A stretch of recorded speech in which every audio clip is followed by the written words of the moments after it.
Sveiki visi, mano vardas Erika Pakalnė, esu nutriciologė. Šio video tema skrandis ir pakalbėsime apie tai, kas sukelia skrandžio skausmus, rūgštingumą bei rėmenį.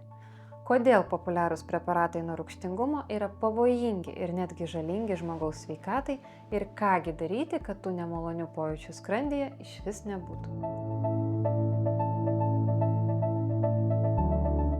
Deja, bet dauguma žmonių, kurie patiria skausmą, galvoja, kągi man išgerti, kad skausmas praeitų, vietoj to, kad susimąstytų, kodėl šitas skausmas atsirado pirmoje vietoje. Į mane, kaip nutriciologė, kreipiasi daug žmonių su įvairiais nemaloniais pojūčiais skrandžio srityje. Tempimu, skausmu, pykinimu, nuolatiniu kosuliu. Tai įvairaus spektro dispepsijos simptomai, kurie dažniausiai yra lydimi rėmens, deginimo jausmo už krūtinkaulio. Ši liga dar yra vadinama gastroezofaginio refliukso liga arba sutrumpintai GERL ir ją jau diagnozuoja gydytojai. Yra du populiarūs metodai rūgštingumo simptomams malšinti. Liaudiškas metodas išgerti sodos ir gydytojų skiriami vaistai, vadinami protono siurblio inhibitoriais. Tai čia tie populiarieji omeprazolis ir Nexium.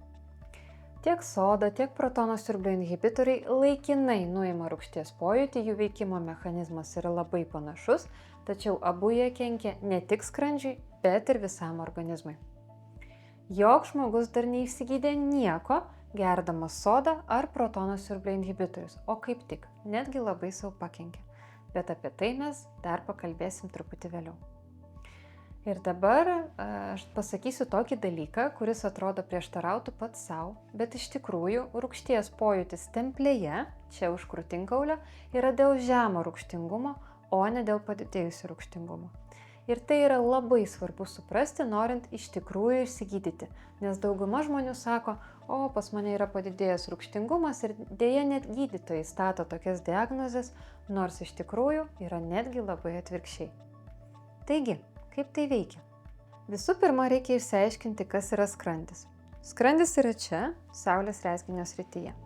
Kai mes valgom maistą, jis yra sukramtomas arba nelabai sukramtomas burnos ertmėje. Ir būtent čia jau yra pradedami virškinti angliavandeniai. Tada maistas per stemplę patenka į skrandį. O čia jau tas vargšas mūsų skrandis susiduria su visom pasekmėm mūsų netinkamų valgymo įpročių.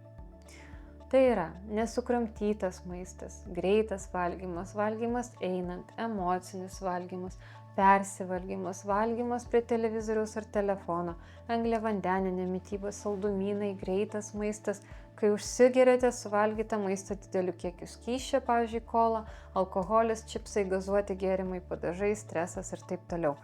Visa tai neigiamai veikia skrandį, jo gleivinę, druskos rūgšties išskirimas skrandyje ir automatiškai blogina baltymo ir kitų maistinių medžiagų įsisavinimą. Ir kai žmogus ilgą laiką šitaip gyvena su tokiais įpročiais, jo skrandžio pH padidėja, tai yra tampa mažiau rūgštus, neutralus ar netgi šarminis. Idealus skrandžio pH turėtų būti nuo 0,5 iki 2 ir tai yra labai rūgštu. Toks pH yra organizmo pirminė natūrali apsauga nuo visų svetimkūnių, tokių kaip virusai, bakterijos ir parazitai. Esant tokiam rūgščiam skrandžio terpės pH, organizme puikiai įsisavina baltymai, vitaminai ir mineralai. Kai skrandžio pH nėra pakankamai rūgštus, organizme blogiau įsisavina baltymai. O žmogus yra baltyminė struktūra. Viskas yra iš baltymų – plaukai, nagai, dantis, hormonai, fermentai. Taigi, tarp stemplės ir skrandžio yra sfinkteris, raukas, kurio funkcija yra atsidaryti ir užsidaryti. Ir kai jis veikia tinkamai, jis neleidžia skrandžio turiniui kilti į viršų. Sfinkteris yra baltyminė struktūra. Jau turbūt suprantat, kur lenkiu. Kai organizme trūksta baltymo, sfinkteris prasčiau atlieka savo funkciją ir neužsidaro iki galo. Ir tada skrandžio turinys gali pakilti į viršų ir sukelti deginimo pojūtį, rūgštis dirgina gleivinę ir taip atsiranda lėtinis kosulys.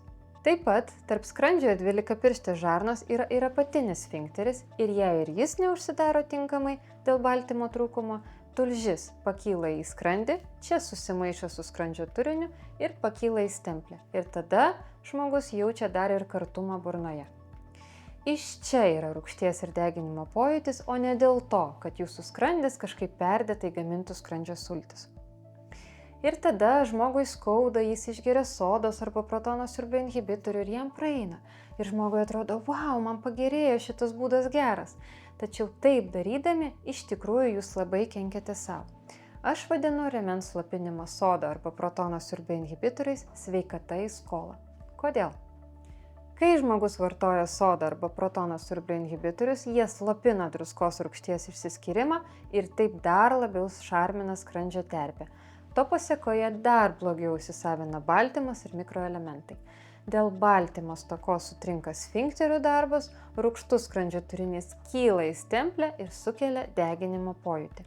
Ir vėl, žmogui skauda, jis geria protono siurbio inhibitorių, druskos rūgšties įsiskiria dar mažiau, dar blogiau įsisavina baltymai, rūgštis dar labiau kyla į viršų, gaunasi toks užburtas ratas. Šarminės terpės skrandyje kategoriškai neturi būti. Na ir gerai, žmogus sakys, man taip tinka, kas čia tokio, suvalgiau, ką noriu, išgėriau vaistų, na ir kas čia tokio. Bet reikia suprasti, kad pas tokį žmogų visada bus geležies deficitas, nes geležis pati nenukeliauja į ląstelę, jai reikia baltymo transferino, bus deficitai vitaminų ir mineralų, atsiras aknės, slinks plaukai, bus sausa oda, kankins karpos, virusinis krūvis bei dažni susirgimai. Jeigu organizme trūks baltymo, neįsisavins kolagenas ir kalcis, atsiras problemos su kaulais, sveikata blogės ir blogės. Bet čia dar ne viskas. Dėl žemo rūgštingumo skrandyje kolonizuojasi bakterija, kuri vadinasi Helicobacter pylori. Turbūt ne vienas esate apie ją girdėję.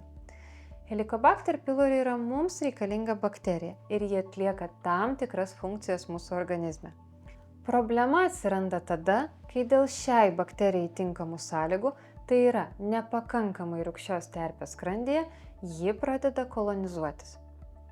Išvešėjusi Helicobacter pylori sukelia įvairius nemalonius skrandžio simptomus ir skausmus – gastritą, opas ir onkologiją. Helicobacter pylori niekada neišvešės esant rūgščiai skrandžio terpei, tai yra, kai pH yra nuo 1,5 iki 2.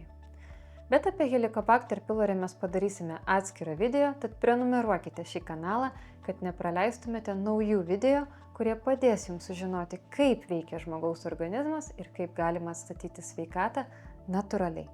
Taigi, dažnas sodos arba protono siurbio inhibitorių vartojimas sukelia problemas ir su žarnyno mikroflora. Nes dėl sumažinto druskos rūgšties kiekio nėra pirminės apsaugos nuo virusų, bakterijų ir parazitų. Taigi jie užsilaiko organizme. Nepakankamai suvirškintas maistas patenka į žarnyną ir čia prasideda puvimo procesai. Kaip matote, netinkamas skrandžio pH paleidžia visą eilę neigiamų simptomų. Nutriciologas niekada nežiūri į vieną skaudantį organą, o visada žiūri į visą organizmą ir bando suprasti vienokio ar kitokio susirgimo priežastį. Dabar protono siurbio inhibitoriai yra labai populiarūs ir yra daromas vaizdas, kad jie jums padeda, bet čia jau farmacijos reikalai. Yra krūva mokslinių tyrimų apie šių vaistinių preparatų neigiamą poveikį žmogaus organizmui ir kad jie skatina Helicobacter pylori kolonizuotis, o tai sukelia gastritą, skrandžio opas ir onkologiją. Išnaikinti Helicobacter pylori nėra taip paprasta.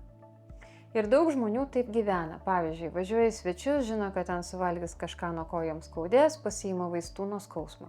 Ir kažkodėl žmonės sutinka dėl labai trumpalaikio malonumo po to kęsti skausmą ir kentėti, nesuprasdami visų neigiamų pasekmių savo organizmui, kurios sukelia šie vaistai. Apie tai ir yra šitas video.